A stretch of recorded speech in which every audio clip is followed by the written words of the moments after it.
আজ অযোধ্যার ওপর থেকে দুঃখের ছায়া সরে গেল, আর আমার পরিবার সম্পূর্ণ হল।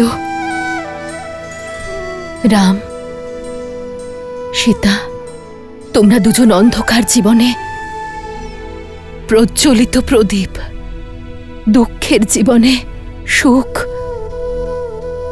আর সমৃদ্ধি। পুত্র বিজয়ী হলে মাতার মুখ আনন্দে উজ্জ্বল হয়ে ওঠে। আপনার চোখে শুধু আনন্দের অশ্রু থাকা উচিত মাতা। সত্য বলেছ তুমি সীতা। আমার কারণে অযোধ্যায় যে কলঙ্ক আর গ্রহণ নেমে এসেছিল, আজ অযোধ্যা তা থেকে মুক্তি পেল। এই চোখের জল সেই খুশিতেই বইছে। না মাতা, আপনি গ্রহণ নন, বরং ইন্ধন, যা আপনার প্রকাশকে শুধু অযোধ্যায় নয়, সমগ্র সংসারকে আলোকিত করেছে।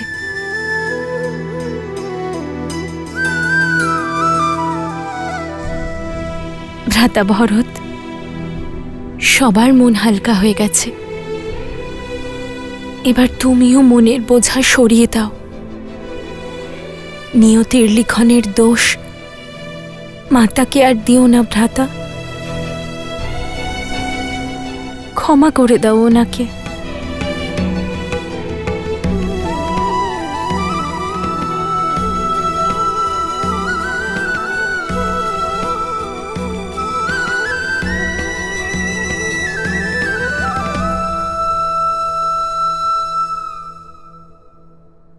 देखी परिवार प्रभु अति भावुक भाए, सब ही प्रेमा बस आरती भरत।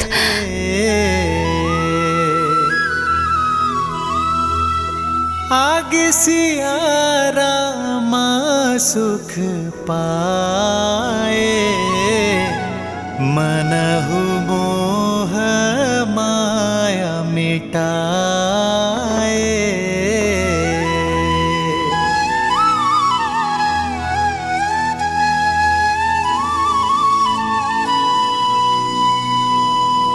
অযোধ্যাবাসীগণ, অযোধ্যার কষ্টের মেঘ কেটে গেছে। শীঘ্রই রঘুকুল দীপক মহারাজ দশরথের জ্যেষ্ঠ পুত্র শ্রীরামচন্দ্রের রাজ্যাভিষেক হবে। রাজসিংহাসনে উপবেশন করার উত্তম তিথি আর মুহূর্ত শীঘ্রই ঘোষিত হবে। আপনাদের সকলের আমন্ত্রণ রইল। শ্রীরামচন্দ্রের রাজ্যাভিষেক অনুষ্ঠানে যোগদান করুন। সীতাপতি রামচন্দ্রের জয়, সীতাপতি রামচন্দ্রের জয়, রঘুপতি রামচন্দ্রের জয়, মাতা সীতার জয়, মাতা সীতার জয়, মাতা সীতার জয়।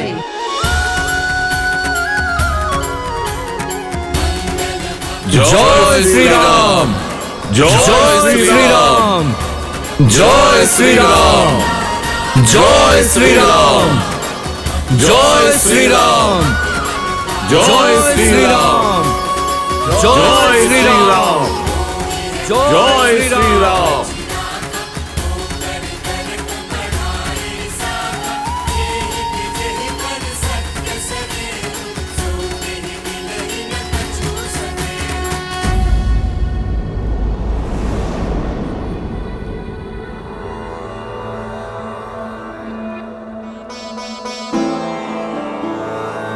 রাম,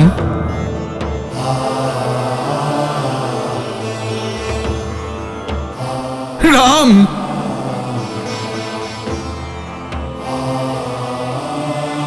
ভরত আপনার জন্য একটি উপহার এনেছে পিতা। আমার পুত্রের এত অদ্ভুত প্রতিভা, আশা করি বাণও সে এমন নিপুণতার সাথে চালাতে পারবে।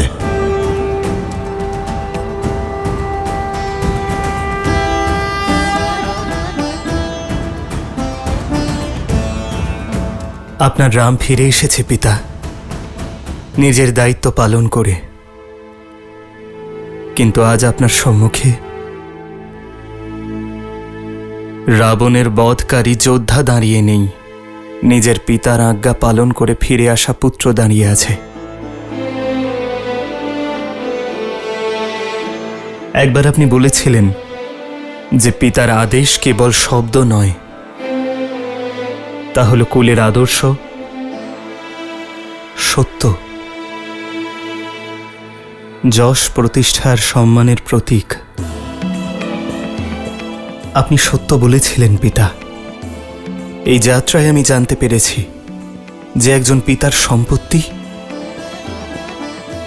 ধন, রাজ্য সব অর্জন করা সম্ভব, কিন্তু অমূল্য উপহার, সেই বিশ্বাস, সেই মূল্য যা তার পূর্বপুরুষেরা স্থাপন করেছেন আর পিতা প্রমাণিত করেছেন। রঘুকুলের এই রীতি জানে সর্বজন, প্রাণ দিয়েও প্রতিশ্রুতি করবে পালন। ओ रघुकुल रीत सदा चलिया प्राण जाए पर वचन न जाई।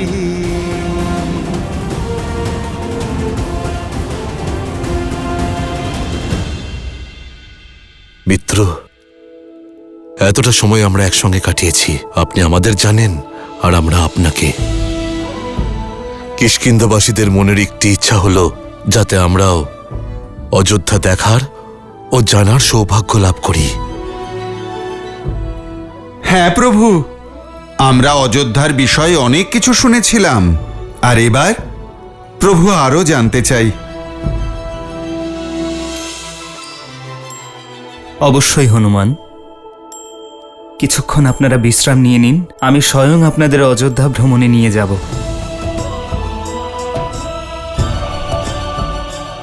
14 বৎসর কেটে গেল, আমি আমার রাজ্যের ভ্রমণ, আমার অযোধ্যা দর্শন করিনি। মহর্ষি মুগদলকে স্বাগত করার সঙ্গে অযোধ্যা ভ্রমণও হয়ে যাবে।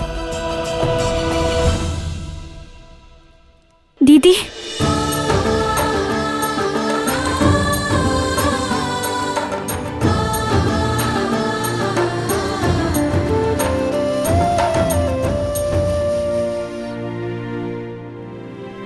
আমি উর্মিলাকে দেখতে চাই। কেমন আছে ও? কোথায় আছে? ও তো এখনো ঘুমিয়ে আছে। 14 বছর ধরে চোখ খোলেনি, তার স্বামীকে দেওয়া প্রতিশ্রুতি পালন করছে।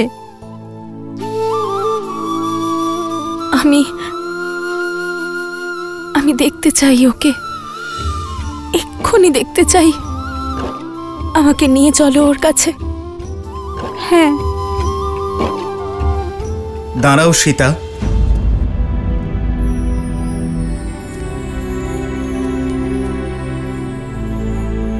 উর্মিলার প্রতিজ্ঞা পালনে এখনো সময় আছে। উর্মিলা তার নিদ্রা কেবল লক্ষণের উপস্থিতিতেই ভাঙতে পারে। যাও লক্ষণ, আর তোমার স্ত্রীর সঙ্গে সাক্ষাৎ করো। তোমার আর উর্মিলার সম্মিলিত প্রতিজ্ঞার কারণেই আমার আর সীতার প্রতিজ্ঞা সম্পূর্ণ হয়েছে।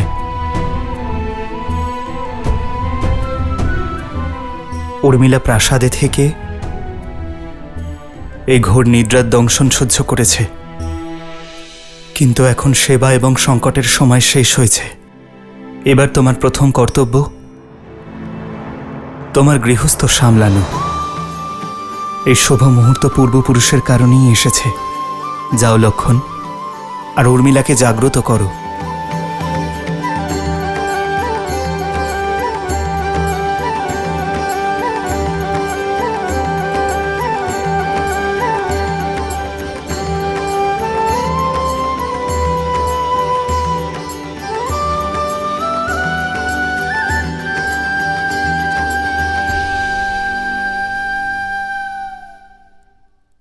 চোদ্দ বছর ধরে আমি আপনার নিদ্রা নিতে থাকব, যাতে আপনি 14 বছর বিনা নিদ্রায় নিজের ধর্ম পালন করতে পারেন।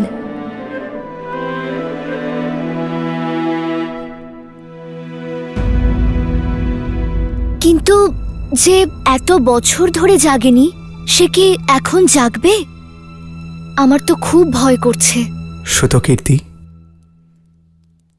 নিদ্রা 4 প্রকারের হয়: পরিশ্রম, মদিরা, মোহ আর দুঃখ। পরিশ্রমের কারণে আসা নিদ্রা সূর্যোদয়ের সঙ্গে শেষ হয়। মদিরা দিয়ে এমন নিদ্রা আসে যা চেতনার সঙ্গে জাগ্রত হয়। মোহর নিদ্রা জ্ঞান প্রাপ্তি করলে ভঙ্গ হয়। আর দুঃখ থেকে আসা নিদ্রা মৃত্যুর কারণ হয়।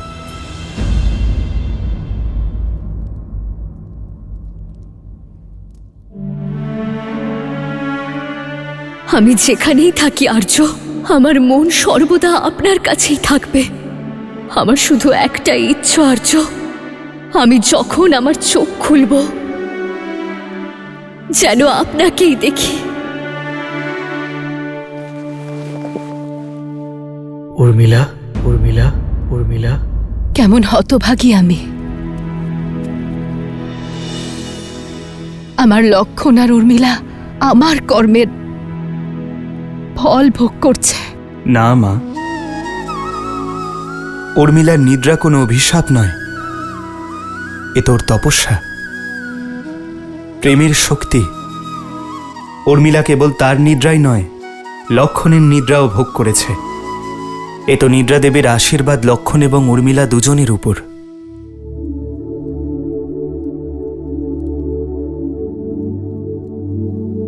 দেখে নিও মা, লক্ষণ ডাকতেই উর্মিলা তার নিদ্রা থেকে জেগে উঠবে। ওঠো উর্মিলা, চোখ খুলে দেখো, আমি এসেছি।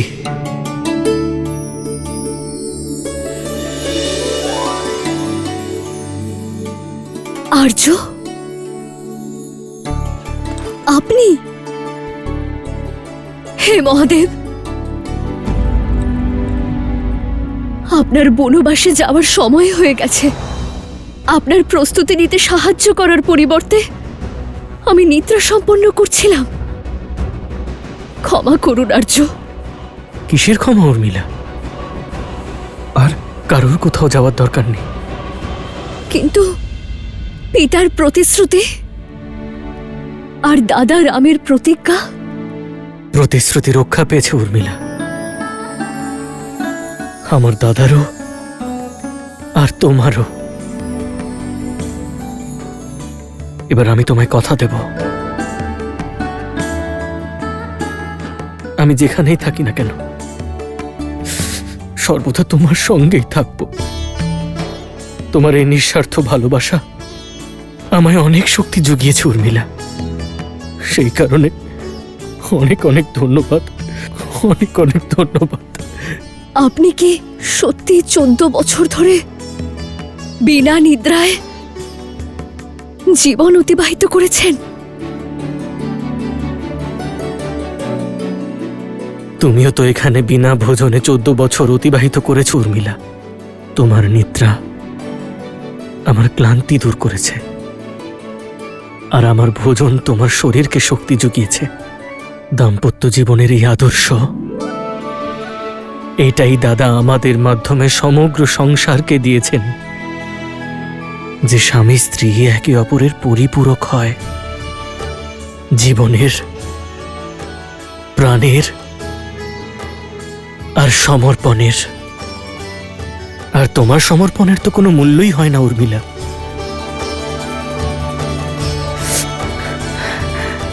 এবার চলো, পুরো পরিবার, সমস্ত অযোধ্যাবাসী আর বিশেষত বৌঠান তোমার সঙ্গে দেখা করার জন্য অত্যন্ত ব্যাকুল। আমিও আর্য। এসো। দিদি,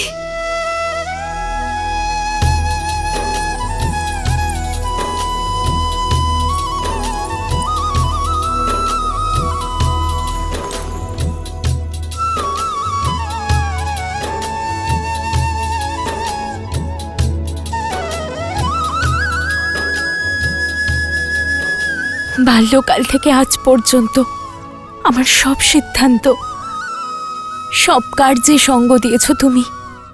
আর এখন আমার আর আমার স্বামীর জন্য এই রঘু বংশের জন্য ভ্রাতা লক্ষণকে আমাদের সঙ্গে পাঠিয়ে বিরহের যন্ত্রণাও সহ্য করলে তুমি।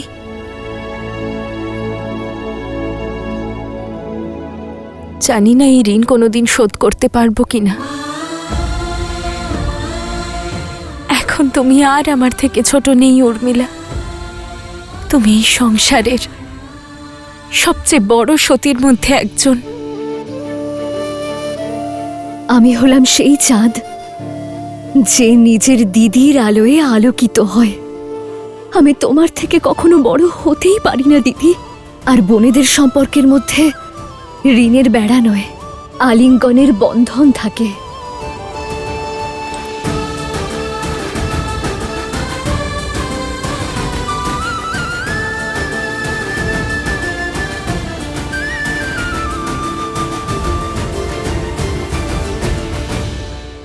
দুদিন বাদে শুভ দিন আছে, আর তার রাজ্যাভিষেকের জন্য সব থেকে শুভ। সকলেই আশা করছে যে আপনি একটি আদর্শ সুরাজ্য স্থাপন করবেন আর সংসারের জন্য মঙ্গলের পথ প্রশস্ত করবেন। তেলেঙ্গানায় অবস্থিত শ্রী কল্যাণ রামচন্দ্র সন্ধি মন্দির লক্ষণ আর উর্মিলাকে সমর্পিত একমাত্র মন্দির, যেখানে রামের 3 ভাই ও তাদের স্ত্রীদের মূর্তিও পূজিত হয়।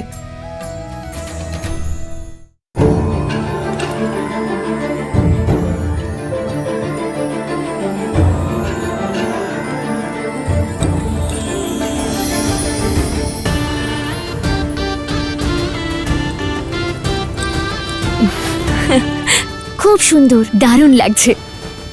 এটা কেমন লাগছে দিদি? আরে তোমরা এখনো এখানে গল্প করছো? ঋষি মুদগালের আসার সময় হয়ে গেছে, উনি এখনই চলে আসবেন। হ্যাঁ মাতা, এতদিন পর ওদের সঙ্গে দেখা হলো, তাই মনে ছিল না। আমি বুঝতে পারছি যে কষ্ট তোমরা সবাই ভোগ করেছ সে তো আমারই কারণে।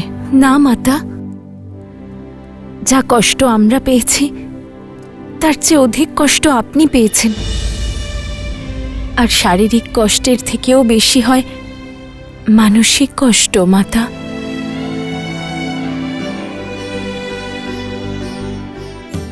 ধন্যবাদ সীতা, কিন্তু এবার কষ্ট আর যন্ত্রণার দিন শেষ। প্রসন্ন হয়ে ঋষি মুদগলকে আমরা স্বাগত জানাবো। ওনার কাছে উপদেশ নিতে হবে। যে কষ্ট আমার পুত্ররা পেয়েছে তা যেন আমার নাতিদের ভোগ করতে না হয়।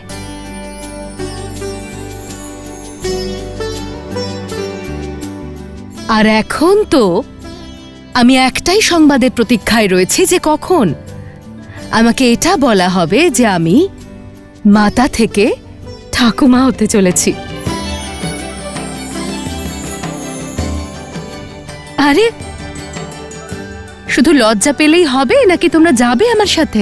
শীঘ্র চলো আর গুরুদেবের আশীর্বাদ নাও।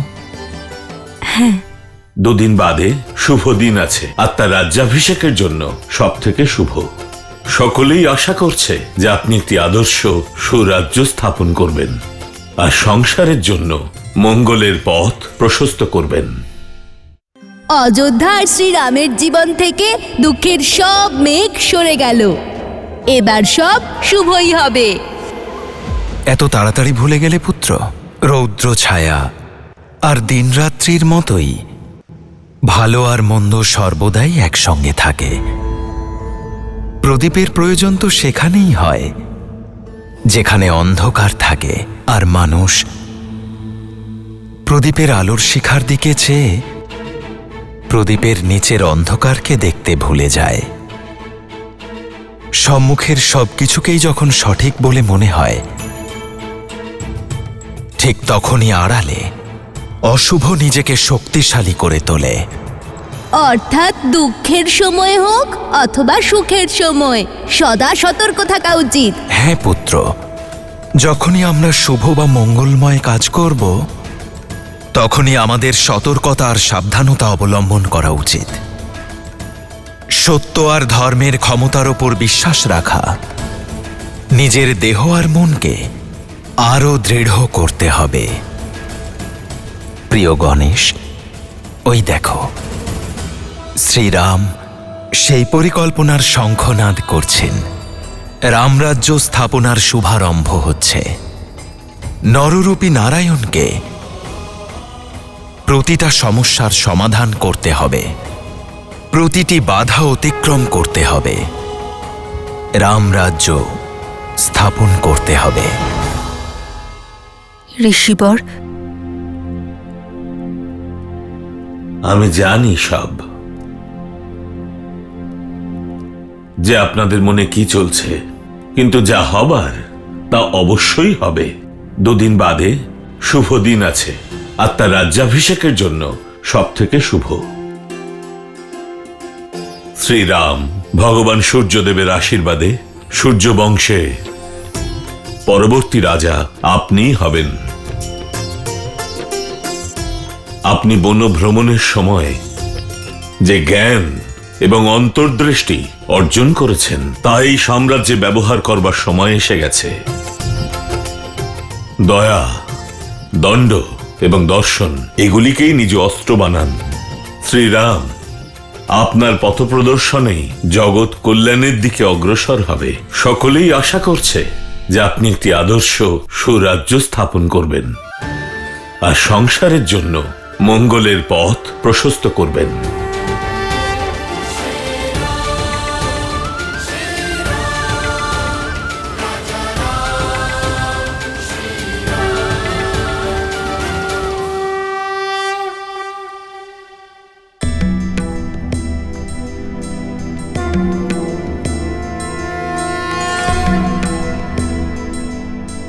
ঋষিবর, একটা প্রশ্ন আছে যা বারবার আমার মনে উদয় হচ্ছে। আমি কি তার উত্তর পেতে পারি? বলুন রাজমাতা। ঋষিবর, একজন সন্তান মাতা বা পিতার পাপ বা পুণ্য ভোগ করে, তাহলে আমি এমন কি পাপ করেছি যার জন্য আমার পুত্র এবং পুত্রবধূকে বনের যন্ত্রণা ভোগ করতে হলো? রাজমাতা, যার কর্ম আর জীবনচক্র অন্তিম পর্বে দাঁড়িয়ে, অর্থাৎ যে তার জীবনের শেষটুকু কাটাচ্ছে, তাকে অকারণেই কষ্টের ভাগীদার হতে হয় আর জীবনের শেষ পরীক্ষা দিতেও হয়। অর্থাৎ আমার পুত্রের পুত্রদেরকেও এই অসহনীয় কষ্ট সহ্য করতে হবে? মাতা, সংসারের সমস্ত প্রাণীর ভাগ্য সূর্যদেবের কন্যা মাতা ছোটির হাতে লেখা হয়। সেই জন্য নবজাতক শিশুর কুষ্ঠি 6 দিন পরে তৈরি করা হয়। আপনারা তো সাক্ষাৎ সূর্যদেবের বংশধর, সূর্যবংশীয়। যদি আপনার পুত্রবধূগণ পূর্বপুরুষ সূর্যের এবং তার কন্যা মাতা ছোটির আরাধনা করেন, তবে ভবিষ্যতে তাদের অনাগত সন্তানদের ভাগ্যতে সুখ এবং সমৃদ্ধি হওয়া নিশ্চিত হবে। মা ষষ্ঠীর কৃপাতে অতি শীঘ্র এই রাজমহলে দোলনা ঝোলানো হবে আর শিশুর কলরব শোনা যাবে।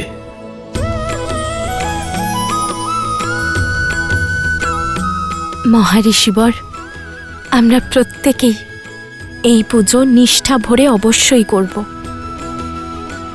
ঋষিবর, মনের মধ্যে সংশয় নিয়ে এসেছিলাম।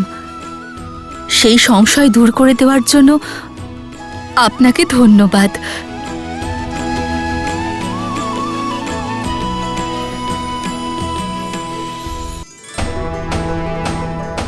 শোনো শোনো শোনো, 2 দিন পরে আমাদের শ্রীরামের রাজ্যাভিষেক শুভ দিনে হতে চলেছে। এই পবিত্র উৎসবের সমস্ত প্রজাগণের নিমন্ত্রণ রইল। শোনো শোনো শোনো। রাজ্যবাসী অধীর আগ্রহে আপনার জন্য অপেক্ষা করছে। সবার মুখে শুধু আপনারই নাম, আপনার দ্বারা স্থাপিত হতে চলা সুরাজ্যের কথা। আর মহর্ষি মুদ্গল তো এটাই বলেছিলেন যে আপনিই একমাত্র সুরাজ্য স্থাপন করতে পারবেন। কিন্তু এই সুরাজ্য কি প্রভু? মানছি আমি বানর, কিন্তু তার সঙ্গে কিষ্কিন্ধার রাজাও।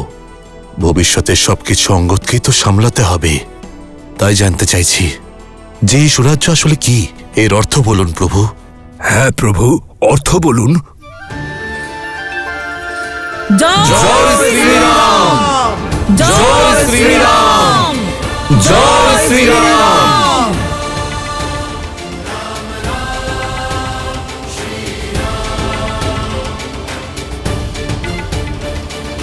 সুরাজ্যের অর্থ জানতে চেয়েছিলে না? সুখ, সমৃদ্ধি, সুরক্ষা এবং ন্যায়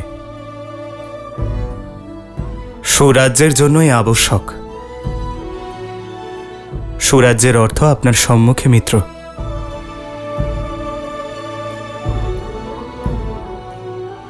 প্রজা যখন সুখে থাকে তখন সেটাই কি সুরাজ্য? যখন রাজাকে দেখে প্রজার মুখে প্রসন্নতা থাকে সেটি সামান্য রাজ্য।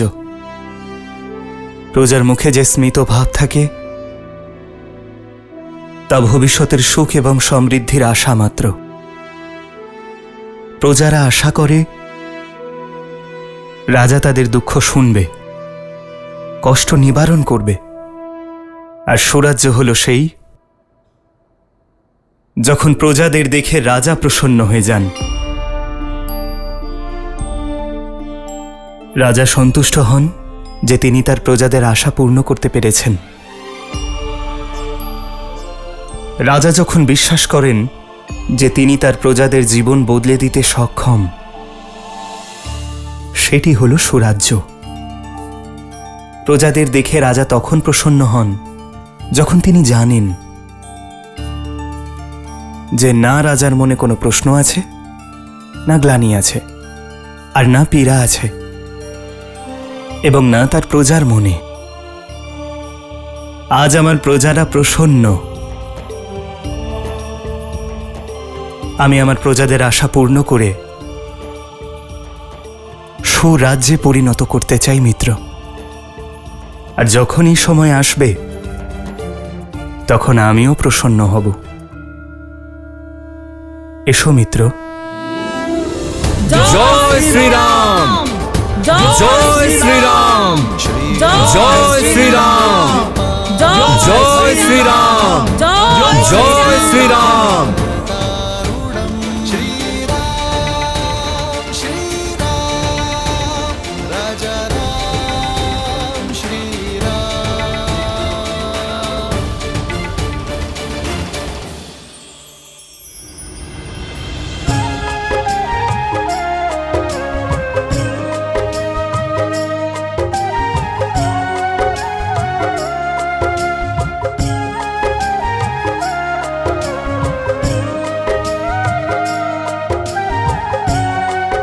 সীতা দিদি, আমাদের যাতে কষ্ট না হয় তাই এই সমস্ত কিছু শ্রী হনুমান আমাদের জন্য করছেন।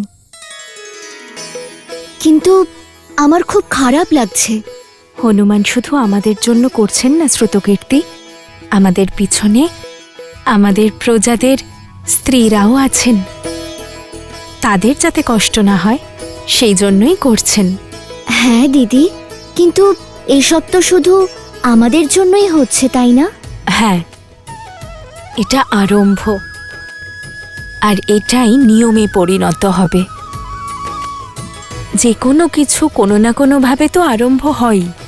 স্বচ্ছতা কেবল ধুলোমাটি পরিষ্কার করে না, এক সুস্থ জীবনের ভিত্তি প্রতিষ্ঠা করে। রাজ্যের সবাই যদি সুস্থ থাকে, আমাদের রাজ্যও সুন্দর হয়ে উঠবে।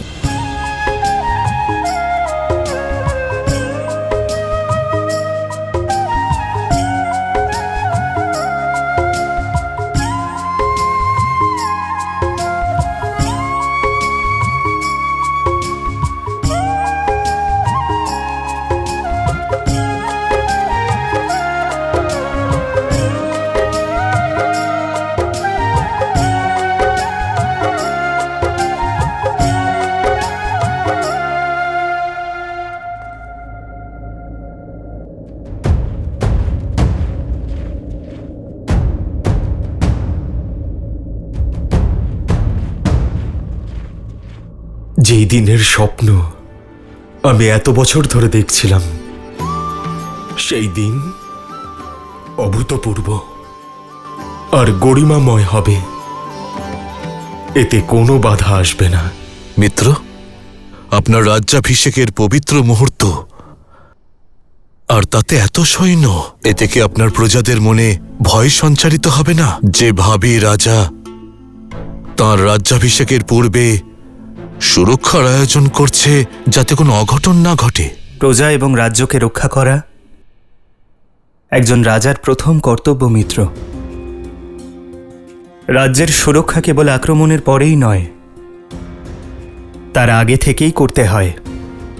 রাজ্যের সৈন্য, একজন অধার্মিক শাসক রাজ্যের প্রজার মনে ভয় উৎপন্ন করে, আবার সেই রাজ্যের সৈন্যরাই একজন ন্যায়পরায়ণ শাসকের রাজ্যে প্রজাদের ধৈর্য, আত্মবিশ্বাস আর সুখের নিদ্রা প্রদান করে।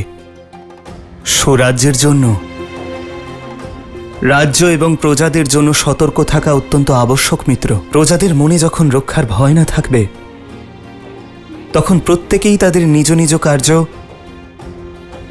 অধিক কার্যক্ষমতার সঙ্গে করবে। এতে রাজ্য সুখ এবং সমৃদ্ধির পথে চলবে মিত্র।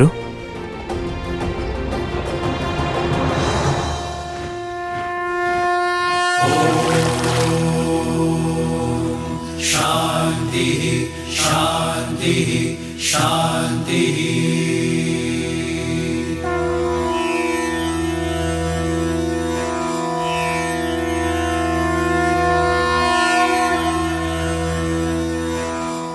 হে সূর্যদেব, রঘুবংশের কুলবধূর পুজো আর প্রার্থনা স্বীকার করুন।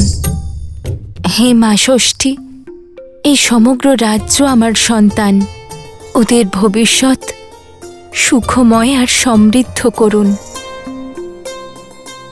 আপনার আশীর্বাদ দ্বারা আমাদের জীবনে সুখ আর সমৃদ্ধির প্রসার ঘটান।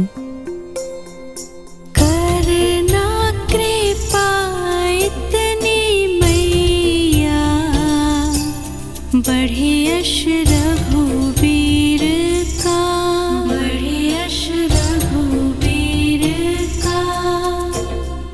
फले फूले नगरी अयोध्या, पावन पड़े पीर का, पावन पड़े पीर का।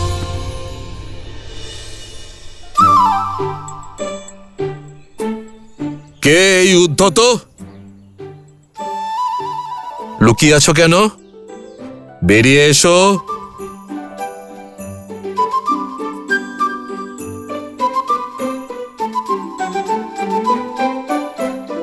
ক্ষমা করবেন প্রভু। আর তা কিসের জন্য? কারণ আমাদের জন্য আপনার আঘাত লেগেছে। এর শাস্তি তো অবশ্যই পাবে, তবে শাস্তি পাওয়ার পূর্বে একটি কথা জানা আবশ্যক, যে কোনো ক্রীড়ায় বিশেষভাবে খেয়াল রাখতে হবে যাতে কারোর ক্ষতি না হয়, কারোর আঘাত না লাগে। হ্যাঁ প্রভু, আমরা শাস্তির জন্য প্রস্তুত। কথা দাও যে এই বিষয়ে খেয়াল রাখবে। আমরা কথা দিচ্ছি, অবশ্যই খেয়াল রাখবো। এবার শাস্তির জন্য প্রস্তুত হও। তোমাদের হাতে গিয়ে দাও।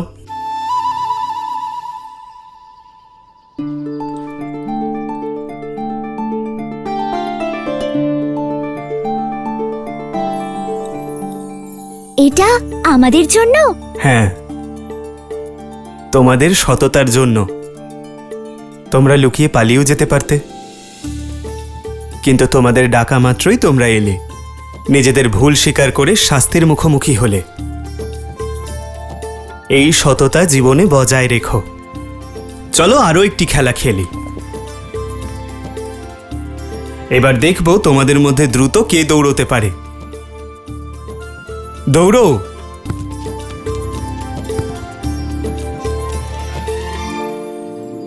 মিত্র, রাজার ধর্ম হলো সেবা। আপনি এই যে ওদের ধন দান করলেন, যেন মনে না হয় যে আপনি ধন প্রদর্শন করছেন। যখন রাজা তার স্বর্ণ এবং ধনের প্রদর্শন করে, তখন প্রজার রাজ্যের প্রতি শক্তি এবং সামর্থ্য বেড়ে যায় মিত্র।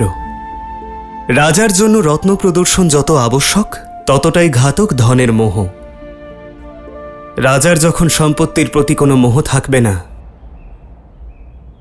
তখনই সেই রাজ্য সুরাজ্যের দিকে অগ্রসর হবে।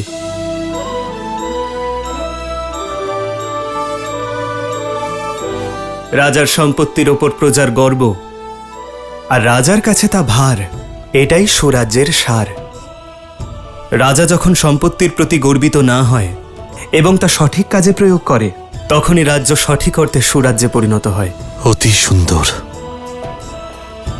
আপনার কথা আমাদের বিবেককে জাগিয়ে তুলেছে। আপনার প্রদর্শিত পথে এবার থেকে কিষ্কিন্ধাও সুরাজ্য হবে, সেখানেও রামরাজ্যের ধ্বজা উড়বে। জয় শ্রীরাম।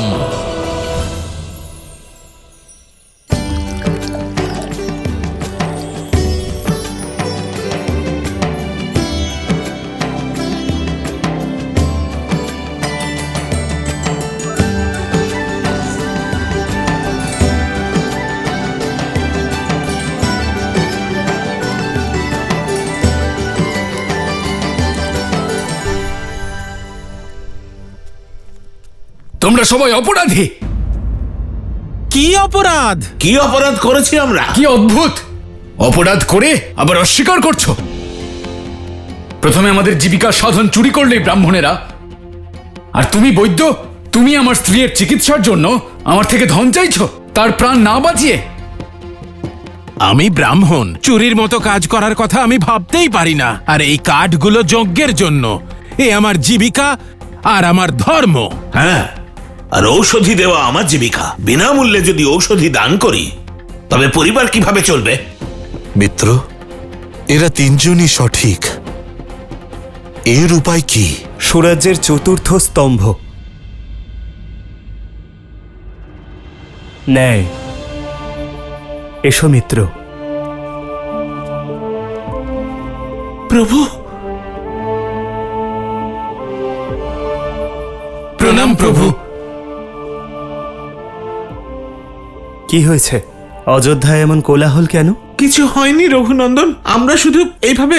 রাজার কাছ থেকে প্রজার সমস্যা লুকোনো, রাজার পরাজয় এবং রাজ্য পতনের সূচনা। নিঃসংকোচে বলুন। প্রভু, সমস্ত দিন সূর্যের তাপে আমরা কাঠ সংগ্রহ করেছিলাম, কিন্তু হঠাৎ আমাদের কুড়ুল ভেঙে যায়। আমরা আমাদের কাঠ শুকোতে দিয়েছিলাম, ভেবেছিলাম এগুলো বিক্রি করে আমরা জীবিকা নির্বাহ করব।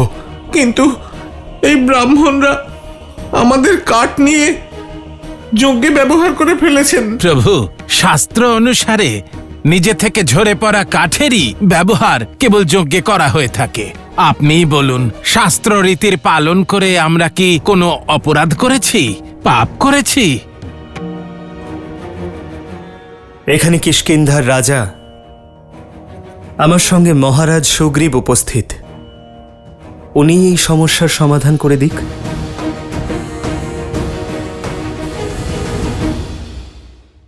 এই রাজ্য আমার পরিবার, আর আমি সবার শান্তির জন্য প্রার্থনা করছি মা। ওদিকে প্রভু শ্রীরাম আর এখানে মাতা সীতা সংসারকে সঠিক জীবন ধারণের শিক্ষা দিচ্ছেন। পৌরাণিক কথা অনুযায়ী ছট পূজা প্রথমবার মাতা সীতা দীপাবলির 6 দিন পর শ্রীরামের রাজ্যাভিষেকের পূর্ব সন্ধ্যায় পালন করেছিলেন। স্তোত্র আনন্দ রামায়ণ। সত্যি তো, এই ব্রাহ্মণদের কোনো দোষ নেই।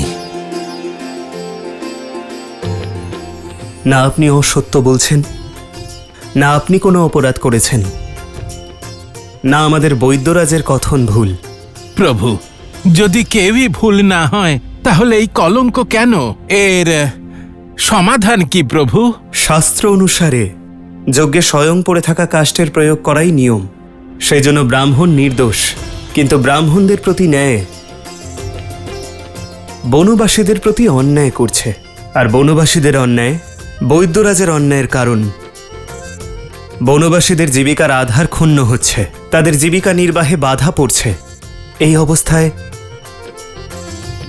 তাদের সাহায্য করার দায়িত্ব কাদের? ভুল বুঝতে পেরেছি প্রভু, এ সমাজের কাজ। যজ্ঞের ফলে প্রাপ্ত সুবিধের মূল্য দেওয়া আমাদের ধর্ম, আর তাই বনবাসীদের নতুন কুড়ুল আমরা দেব। আমরা কর্তব্য পালন করব। প্রভু, ধর্মই আমাদের ন্যায়ের ভিত্তি হয়ে গিয়েছিল, তাই পথভ্রষ্ট হয়েছিলাম। আসলে ন্যায়ই তো ধর্মের আধার হওয়া উচিত। মিত্র, আজ এই ঘটনা আপনার সম্মুখে ঘটেছে, তাই ন্যায় বিচার হলো। কিন্তু যদি আপনার অনুপস্থিতিতে এমন ঘটে, তখন কি করবেন? যার প্রয়োজন আছে প্রথমে তাকে সাহায্য করব মিত্র। আসুন।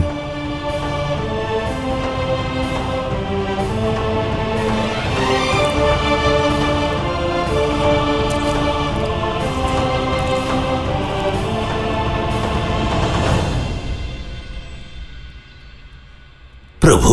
প্রণাম বৈদ্য মহাশয়, আমি আপনাকে কোনো সাহায্য করতে পারি?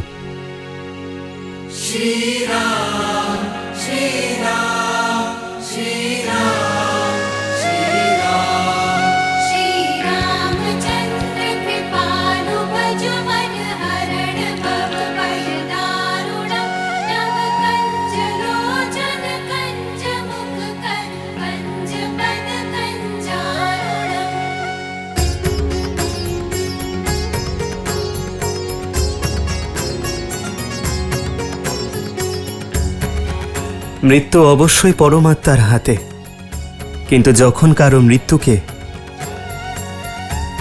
অন্তিম সময় পর্যন্ত বাধা দিতে তার পরিবার এবং সমগ্র সমাজ যুক্ত হয়, তখন তৈরি হয় সত্য এবং প্রকৃত রাজ্য। যখন কারো দুঃখের সময় কোনো উঁচু নিচু জাতি ধর্মের চিন্তা আসে না, তাকে বলা হয় সুরাজ্য। যখন রাজা তার প্রজার জন্য অধিক কিছু করে যাতে সে সক্ষম, তখন তৈরি হয় সুরাজ্য।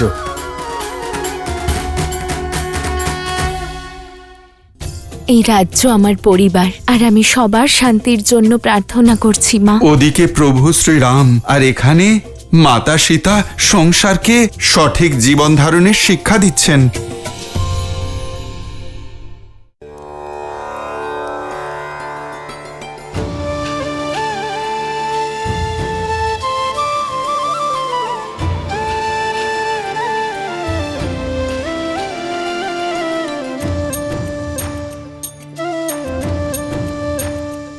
শুদ্ধ দেহ মনে, অর্থাৎ স্নান এবং ভোজন করে ছট পুজোর প্রথম দিন আরম্ভ হয়। এই ভোগ গ্রহণ করার পর আমাদের 36 ঘন্টা উপবাস করতে হবে, অর্থাৎ পরশু ভোর। এই ব্রত শান্তির জন্য। যেখানে শান্তি থাকে সেখানে সুখ আর সমৃদ্ধি এমনিই চলে আসে। এই রাজ্য আমার পরিবার, আর আমি সবার শান্তির জন্য প্রার্থনা করছি মা।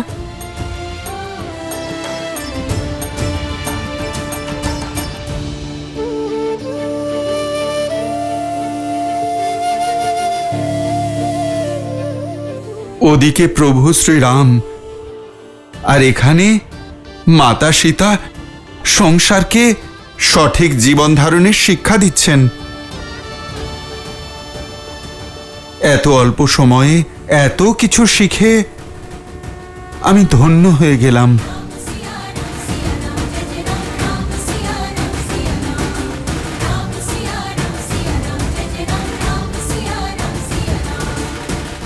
রাজ্যের জন্য রাজ্যের কার্যভার সঠিক হওয়া উচিত, আর রাজ্যের কার্যভার সমাজ ব্যবস্থার উপর চলে। জীব, অন্ন, জল আর আরোগ্য, এটি যে কোনো ব্যবস্থার মূল আধার। যদি রোজগার না থাকে তাহলে জীবিকা থাকবে না, না কেউ অন্ন ক্রয় করতে পারবে, আর না কোনো রোগী তার চিকিৎসা করাতে পারবে। আমাদের রোজগারের নির্মাণের এই চক্র শুরু করতে হবে মিত্র। সেই রাজাকে অন্ন এবং জল, এই মূল প্রয়োজনীয়তার সঞ্চয় এবং নির্মাণ করতে হবে। আপৎকালীন স্থিতির জন্য রাজাকে অন্ন সঞ্চয় করতে হবে, কৃষকদের জল সেচের ব্যবস্থার নির্মাণ করতে হবে। আর রইল প্রশ্ন আরোগ্যর, নিজের রাজ্যে স্বচ্ছতা বজায় রাখা, প্রজাদের সুস্থ রাখা এবং আরোগ্য কেন্দ্র নির্মাণ করা আমাদের ধর্ম। এই কর্ম করার কথাই বলে মিত্র। যেখানে ন্যায় ধর্মের আধার, সেটি সামান্য রাজ্য, কিন্তু যেখানে ধর্মের আধার ন্যায়, সেটি সুরাজ্য। মিত্র, আপনি ধন্য। এবার যাই মিত্র, ছট পর্বে সূর্যকে অর্ঘ্য দেবার সময় হয়ে গেছে। যথা আজ্ঞা প্রভু।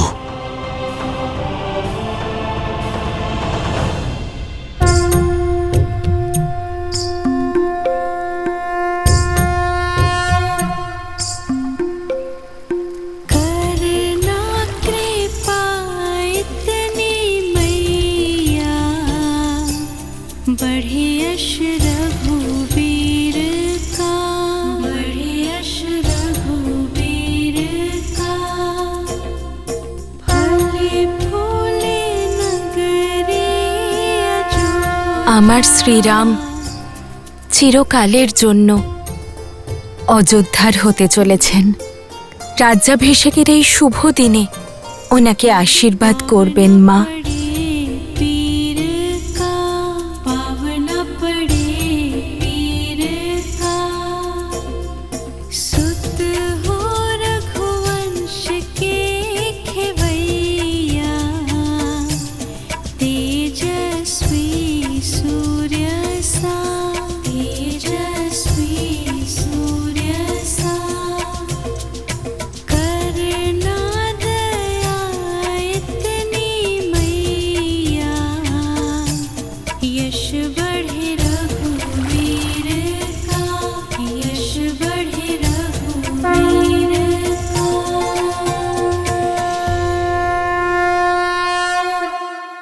এসো রাম, তোমার পছন্দের ভোজন প্রস্তুত। তোমার প্রিয় দই ভাত আর রাজভোগ সব আছে, গ্রহণ করো।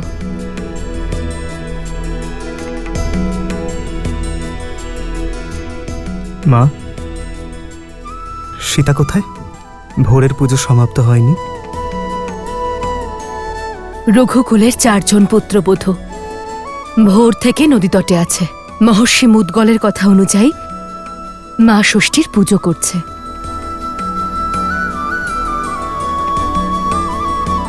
কাল তোমার রাজ্যাভিষেক হবে রাম। কালকের পর অনেক কর্তব্য, অনেক দায়িত্ব পালন করতে হবে তোমায়। এমতাবস্থায় তোমার অর্ধাঙ্গিনী, তোমার সীতা, তোমার শক্তিতে ভক্তির বল প্রদান করার চেষ্টা করছে। তোমার দীর্ঘায়ু আর অযোধ্যার সম্মানের জন্য প্রার্থনা করছে। রঘুকুলের প্রদীপের সুরক্ষার জন্য প্রার্থনা করছে। তাহলে তো সময় লাগবে। ওরা কিছু খেয়েছে? কই, 12 প্রহর উপোস করবে ওরা, যা তোমার রাজ্যাভিষেকের আগেই শেষ হবে।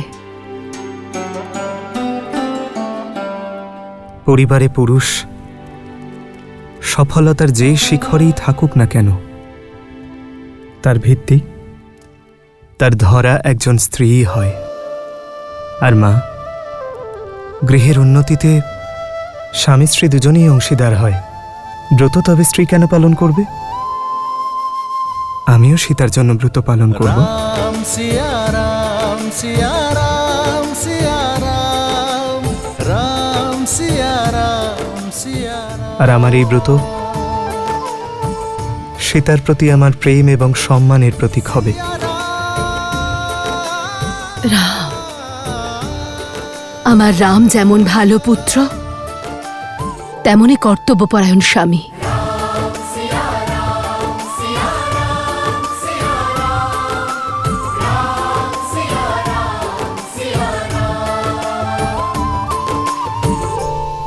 প্রণাম ঋষিবর। কাল সকালে সূর্যের প্রথম কিরণের সঙ্গে শ্রীরামের রাজ্যাভিষেক হবে, আর শ্রীরামের মতো ধর্মাত্মা রাজা পেয়ে এই ধরিত্রী ধন্য হবে।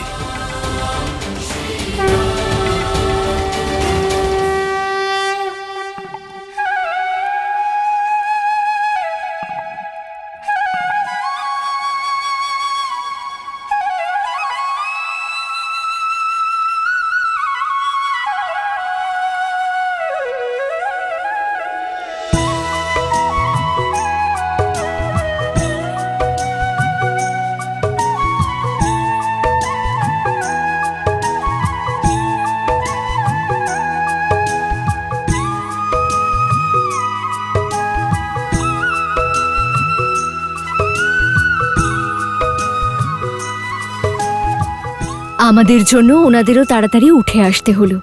মনে হচ্ছে এখনো ভোরের মিষ্টি মিষ্টি স্বপ্ন দেখছেন।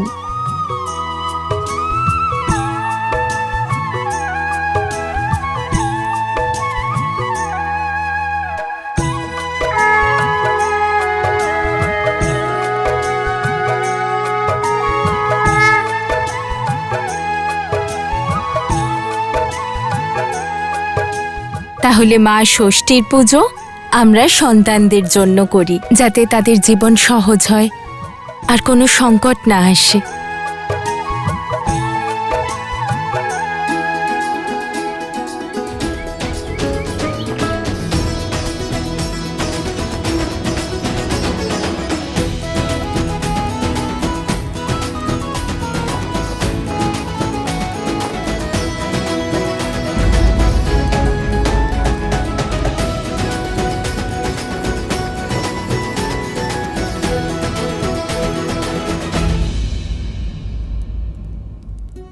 গত 14 বছর ধরে যে দিনটার অপেক্ষায় আমরা ছিলাম, সেই দিনটার অংশ হতে চাও না?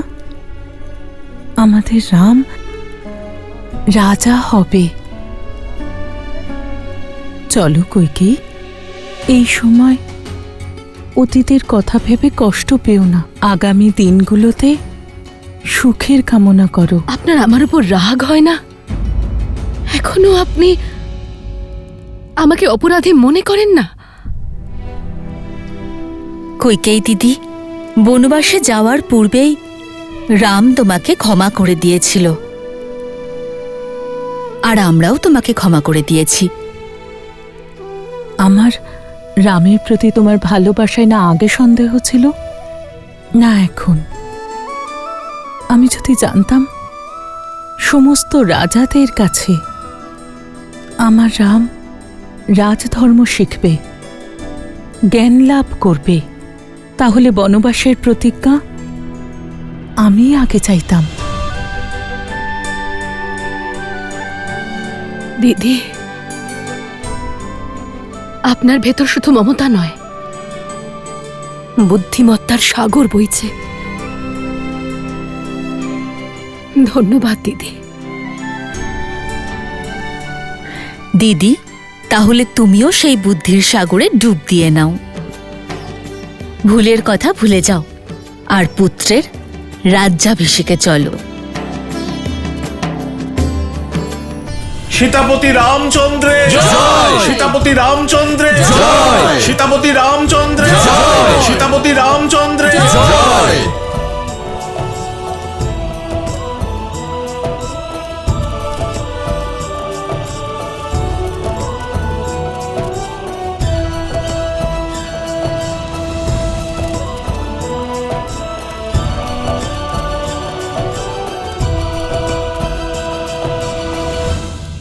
সীতাপতি রামচন্দ্র জয়, সীতাপতি রামচন্দ্র জয়, সীতাপতি রামচন্দ্র জয়, সীতাপতি রামচন্দ্র জয়।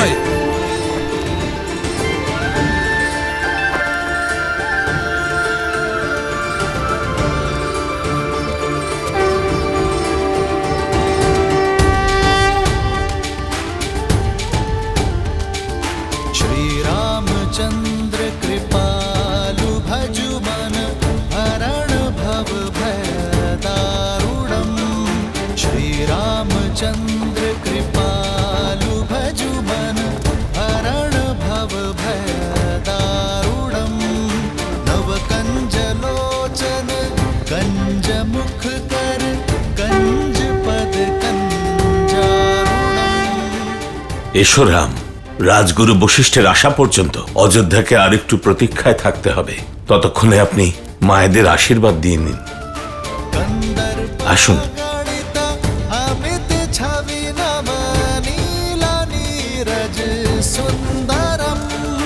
पटपीत मानहु तड़ित रुचि सुचि नौमि जनक सुतावरम। श्रीराम श्रीराम राम राम श्रीराम श्रीराम श्रीराम राजा राम श्रीराम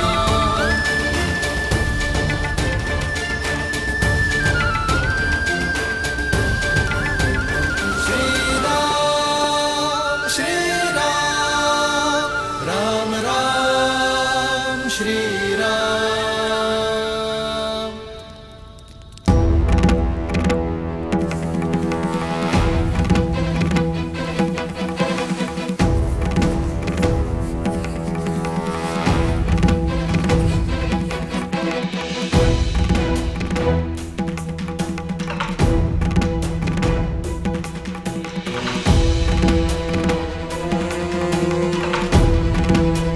মহর্ষি পরাশর, নক্ষত্র বিচারের তো এখনো অনেক সময় আছে। রাজ্যাভিষেকে সবাই আপনার প্রতীক্ষা করছে।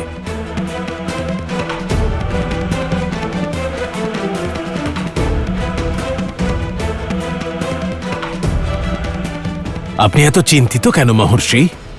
কারণ গ্রহের সংকেত ঠিক নয়। যখন কারো ভাগ্যচক্রে রাহুর ছায়া পড়ে তখন আসরিক মায়া কোনো না কোনো কষ্ট অবশ্যই দিয়ে যায়। রামের উপর আমার বিশ্বাস আছে। যদি ভাগ্যে সংঘর্ষ লেখা থাকে তাহলে তা হবেই। আর আমার বিশ্বাস অযোধ্যার নতুন রাজা এই সংঘর্ষেও জয়লাভ করবেন। এক রাজার জীবনের সংঘর্ষ তার সমস্ত প্রজাকেই ভুগতে হয়। এই রাজ্য অভিষেকের সময়ের চক্রে এটা স্পষ্ট যে এক মহা আসুরিক শক্তি অযোধ্যাতে প্রবেশ করতে চলেছে।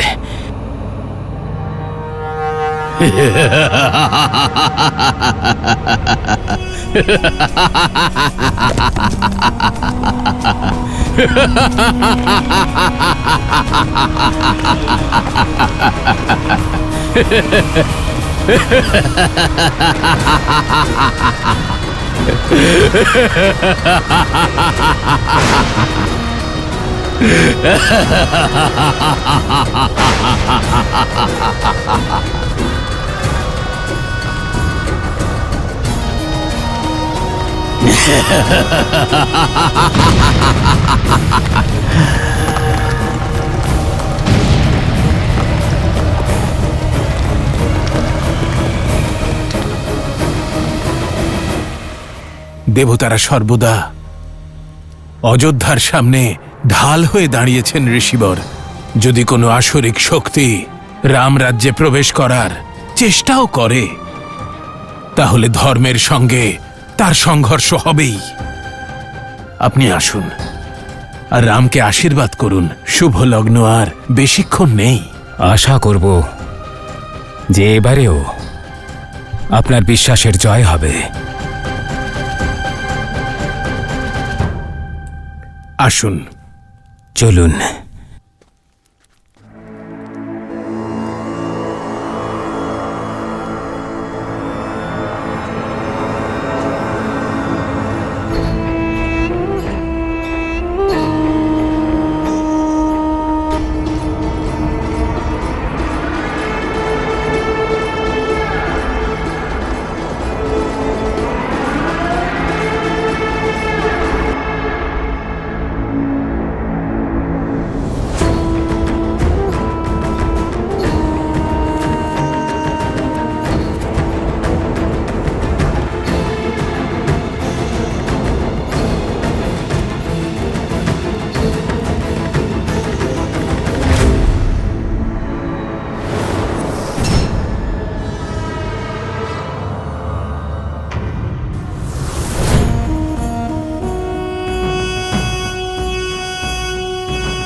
চলো চলো, রাজ্যাভিষেকের সময় হয়ে গিয়েছে।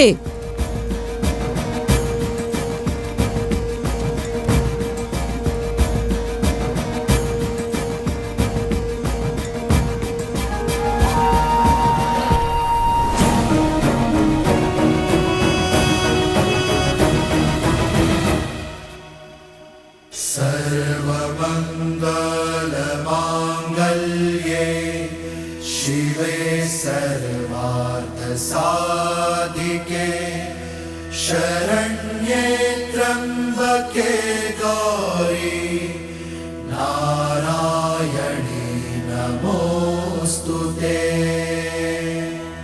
মাতা, জীবনের প্রতি পদে আপনি মহাদেবের পাশে ছিলেন। আশীর্বাদ দিন যেন আমিও ঠিক সেভাবেই আমার শ্রীরামের পাশে থাকতে পারি। ওনার সুখে দুঃখে আমি রাজা রামের স্ত্রী রূপে যেন সব দায়িত্ব পালন করতে পারি।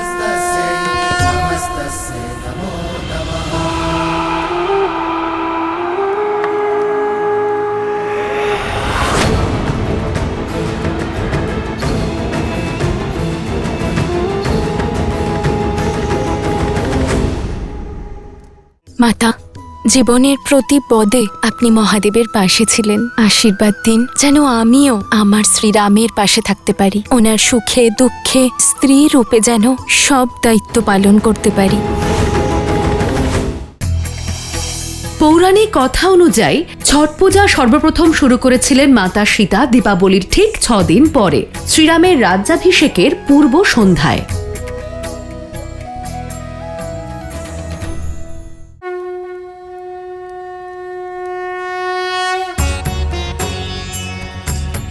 রাজ্যাভিষেক কেবল এক রীতি নয়, বরং নতুন রাজার পবিত্র দায়িত্ব পালনের শুভ সূচনা।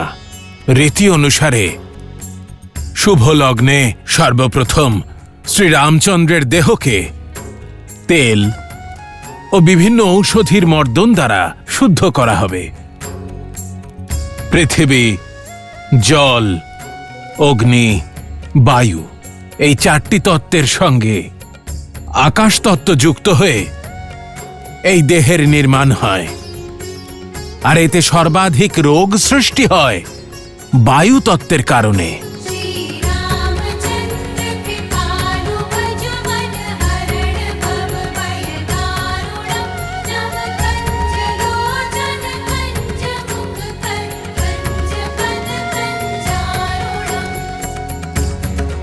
বায়ুর কেবলমাত্র চলন আর কার্য করার ক্ষমতাই নেই, বরং মনে জন্ম নেওয়া চিন্তাও সে অভিব্যক্ত করে। মনের মলিনতার কারণেই সমগ্র সংসারে পাপ, অপরাধ আর অত্যাচার হয়। তাই মন্ত্র দ্বারা মনকে শুদ্ধ এবং তেলের মর্দন দ্বারা বায়ুতত্ত্বকে শান্ত করা হয়। তারপরেই এই মন স্বচ্ছ হয়ে যায়। আর যে রাজার মন স্বচ্ছ, সে ধৈর্য আর সহনশীলতার প্রতীক হয়ে ওঠে।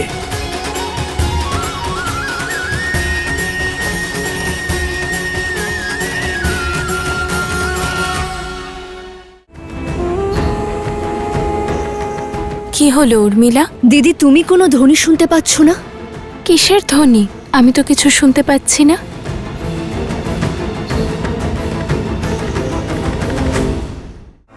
আমার কথা ভালো করে শোনো। সীতা, সীতা, তোমার চারপাশে মৃত্যু ঘুরে বেড়াচ্ছে। আমি এই অযোধ্যাকে জানি না কে বিড়বিড় করছে, কানে একটা অদ্ভুত ধ্বনি আসছে। না কিছু বুঝতে পারছি আর না কাউকে দেখতে পাচ্ছি। কে জানে কে ঠিক করে পুজোটাও করতে দিচ্ছে না। আমার কথা মন দিয়ে শোনো।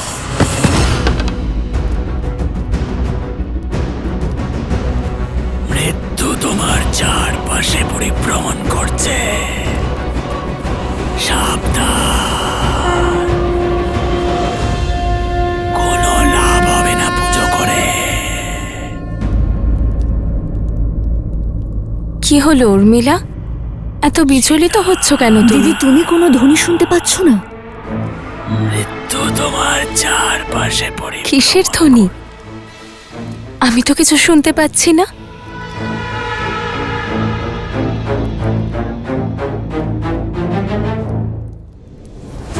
ও আমার শক্তি, আমার উপস্থিতিও অনুভব করতে পারছে না। এই পৃথিবীতে কেউ আছে নাকি যাকে সহস্রমুখ রাবণের শক্তি প্রভাবিত করতে পারে না?